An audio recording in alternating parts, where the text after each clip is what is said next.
किसान साथियों, अगर आपको भी लगता है कि परंपरागत खेती कम फायदेमंद होती जा रही है, खेती में नुकसान आ रहा है, इसका मतलब है आपको खेती में नवाचार अपनाने की ज़रूरत है।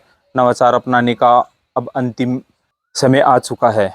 वर्तमान समय में किसान जिस नवाचार को खेती में सबसे ज़्यादा अपना रहे हैं वो है बागवानी। नमस्कार, मैं आपका किसान साथी मदन शर्मा और आप देख रहे हैं आपका अपना यूट्यूब चैनल खेती तकनीक।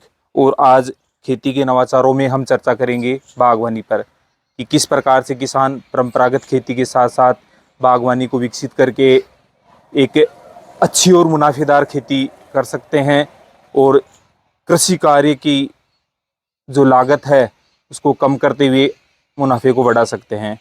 बागवानी से संबंधित सभी प्रकार की चर्चाओं, बागवानी कब स्टार्ट की जाए, बागवानी के लिए क्या तैयारियां की जाए, कब की जाए, किस प्रकार की जाए, इन सभी चीज़ों की जानकारी के लिए आज हम आपको लेकर आए हैं जयपुर के स्थानीय ग्राम बरना में, जहां श्री नंद किशोर जी पिछले 15 से 20 सालों से नर्सरी का संचालन कर रहे हैं और इन्होंने किसानों को नवाचार अपनाने की जो प्रेरणा है वो आज से 10 से 15 साल पहले से प्रारंभ कर दी थी और लगभग क्षेत्र के 150 से 200 बीघा में अभी तक किसान बागवानी लगा चुके हैं। हम नंद किशोर जी से जानेंगे कि किसान बागवानी के लिए क्या क्या पूर्व तैयारियां करे, कब करे और किस प्रकार से पेड़ पौधों की खरीद करके किस समय पर अपने बागान को विकसित करने का कार्य करे। तो चलते हैं नंद किशोर जी से और जानते हैं किस प्रकार किसानों को बागवानी को विकसित करने के लिए तैयारियां करनी है। नंद किशोर जी नमस्कार। नमस्कार जी, नमस्कार। कैसे हैं? बस बढ़िया साहब। नंद किशोर जी, हमारी यूट्यूब चैनल खेती तकनीक में किसान भाइयों का मुख्य जो प्रश्न रहता है वो ये है कि भाई हम बागवानी लगाना चाह रहे हैं, पर बागवानी के लिए कौन सा समय उपयुक्त रहेगा, क्या तैयारियां करें, इसी संबंध में आज चर्चा करने के लिए हम आपके पास आए हैं। और मैं किसान साथियों की ओर से सबसे पहली बात तो ये पूछना चाहूँगा मैं कि बागवानी का जो तैयारी है या बागवानी को स्टार्ट करने का जो कार्य है वो कब से करे किसान, ताकि समय पर पौधरोपण करके उसका ढंग से विकास किया जा सके। पहले तो किसान भाइयों को राम राम। और मैं सबसे ये पहले ये बताना चाहता हूँ कि इस समय उपयुक्त टाइम है खड्डे खोदना है और उसको तैयारी करने का। यानी अप्रैल लास्ट से लेकर मई मई अंत तक अच्छा टाइम रहता है खड्डे तैयार कर, और उसमें जैसे उसमें गोबर वगैरह खाद वगैरह डालने के लिए अच्छा टाइम है। आप एक चीज बताइए कि बागवानी स्टार्ट करने के लिए क्या क्या तैयारियां किसानों को करनी है और किस प्रकार से करनी है, थोड़ा विस्तार से बताएं तो किसान भाई समझ पाएंगे कि भाई अपने को पूर्व में क्या क्या तैयारियां करनी है, क्या क्या कार्य करने हैं। देखो, सबसे पहले तो किसानों को खड्डे तैयार करने पड़ेंगे। तो अच्छा। खड्डे 2x3 गहरे होने चाहिए, 2 फीट चौड़े होने चाहिए और 3 फीट गहरा होना चाहिए। फिर उसमें धूप 10 से 15 दिन की धूप लगने के बाद में उसमें गोबर की खाद, जो नीम की खली है, सरसों की खली है, वो डालकर उसमें मिट्टी और तीनों का मिश्रण करके उसमें खड्डे को वापस भरना पड़ेगा आपको। तो एक चीज बताए, खड्डा कितना भरे किसान साथी कि भाई उसमें पौधरोपण आसानी से हो सके। कम से कम 2.5 फीट का खड्डा भरना जरूरी है। और फिर उसमें पानी डालकर वापस से उसमें देखना है कि अगर ज्यादा बैठ जाता, अच्छा, मिट्टी बैठ जाती है, मिट्टी बैठती है जी जी तो जी। फिर वापस दोबारा फिर थोड़ा बहुत उसको भरना पड़ेगा।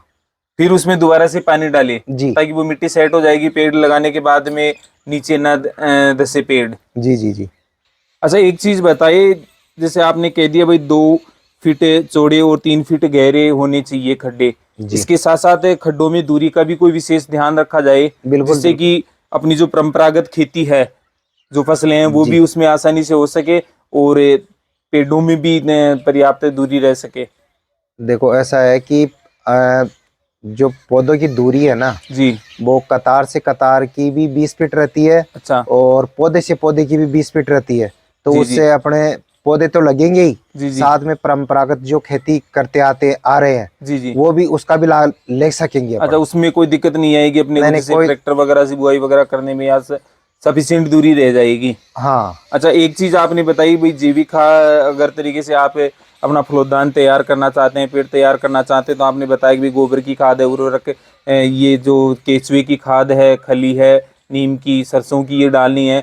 इसके अलावा अपने रासायनिक खादों का भी इसमें उपयोग कर सकते हैं। कौन सी रासायनिक खादें किसान भाई काम में ले सकते हैं? देखो ऐसा है कि सबसे पहले तो रासायनिक खाद तो बाद में लगते हैं, लेकिन गोबर की और जो भी है डीएपी वगैरह है वो थोड़ा बहुत डाल दे तो ठीक रहता है। लेकिन उसके अगर पौध रोपण करने के बाद में अपन रासायनिक खाद डालते हैं जी तो जी। उसका ज़्यादा बेनिफिट मिलता है। कुल मिला के अगर आपको किसान भाइयों को ये है कि भाई शुरुआती दौर में जब खड्डे तैयार करें तो वो तो सारी जो भी है जैविक जी प्रविधि से ही हाँ। अगर तैयार करें तो पेड़ के विकास में, पौधों के विकास में लाभ मिल पाएगा किसान साथियों को। जी जी जी। सिंचाई की क्या व्यवस्था रहती है? मैं अक्सर देखा है किसान भाई बाल्टी या फव्वारे के पाइप वगैरह है, इनको लेकर पानी डालते रहते हैं। तो ये सिंचाई वाला तरीका कौन सा उपयुक्त रहेगा अपनी बागवानी अगर लगाना चाहें देखो किसान साथी तो?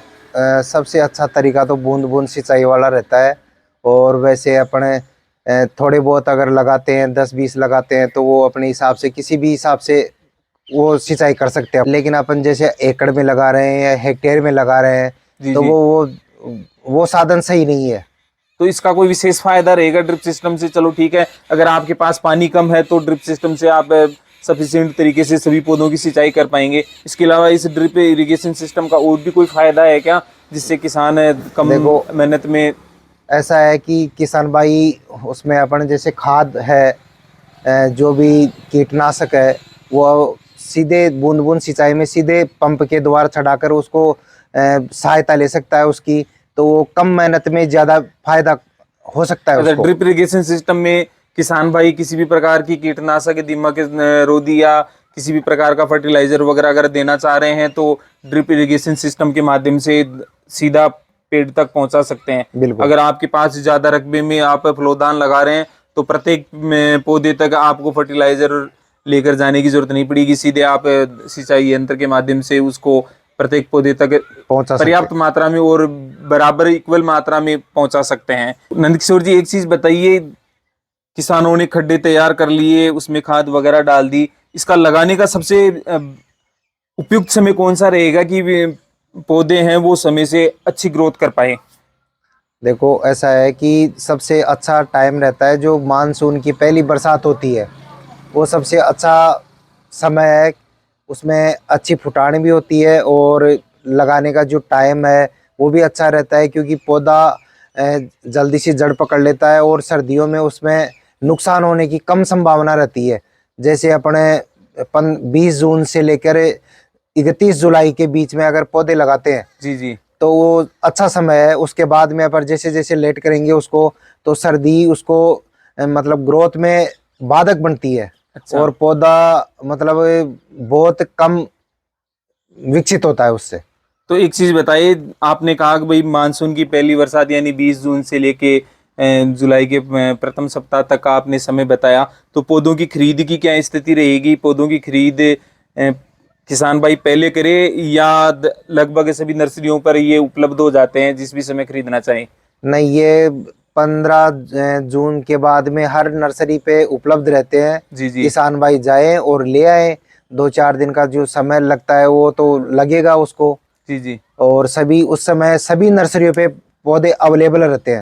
किसान भाइयों को एक चीज ये भी बताइए कि किसान साथियों ने आपके समय से पौधरोपण कर दी, पौधरोपण के समय किसी प्रकार की कीटनाशक वगैरह डालने की जरूरत रहेगी? क्योंकि देखा है कई प्रकार की जमीनें मृदाएं अपने राजस्थान में है और कई जगहों पर तो दीमक की और कीटों की ज्यादा समस्या रहती है।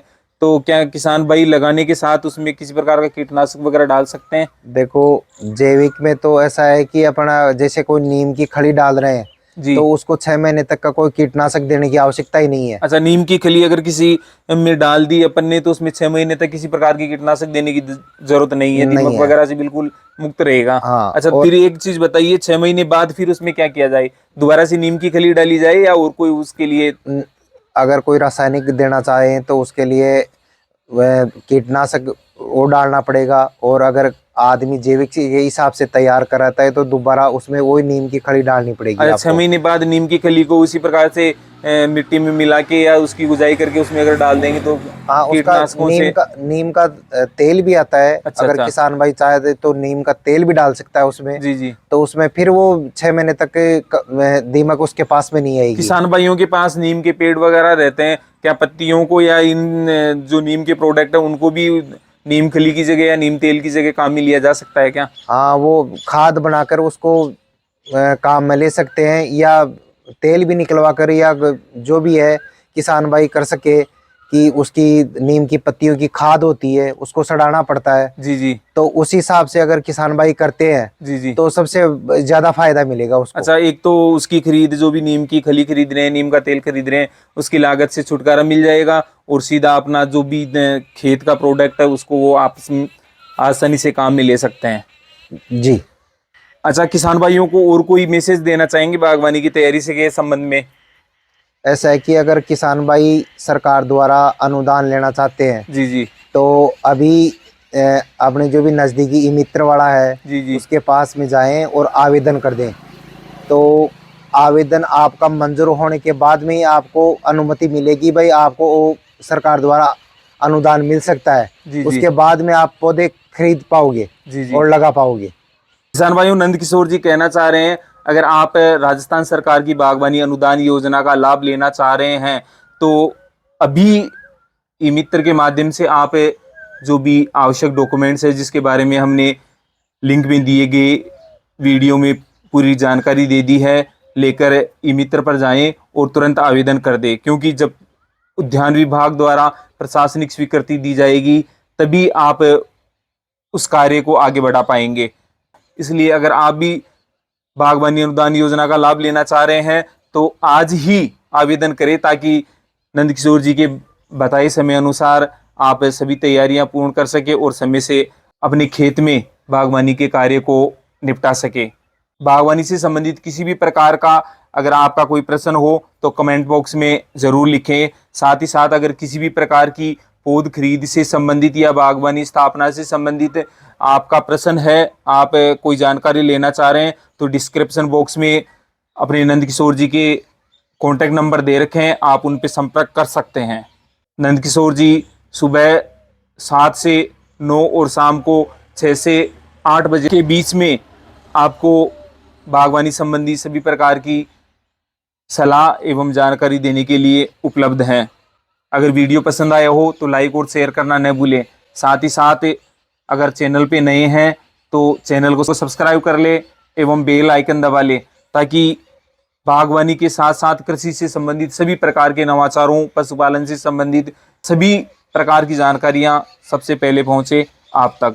आज के लिए बस इतना ही, फिर मिलते हैं बागवानी नवाचारों और खेती को आगे ले जाने वाले हर उसे ज्ञानवर्धक तथ्य को लेकर, जो देगा आपकी खेती और किसानी को आगे ले जाने के साथ साथ मुनाफे का बूस्टर। तब तक के लिए सभी किसान भाइयों को राम राम साहब। राम राम साहब।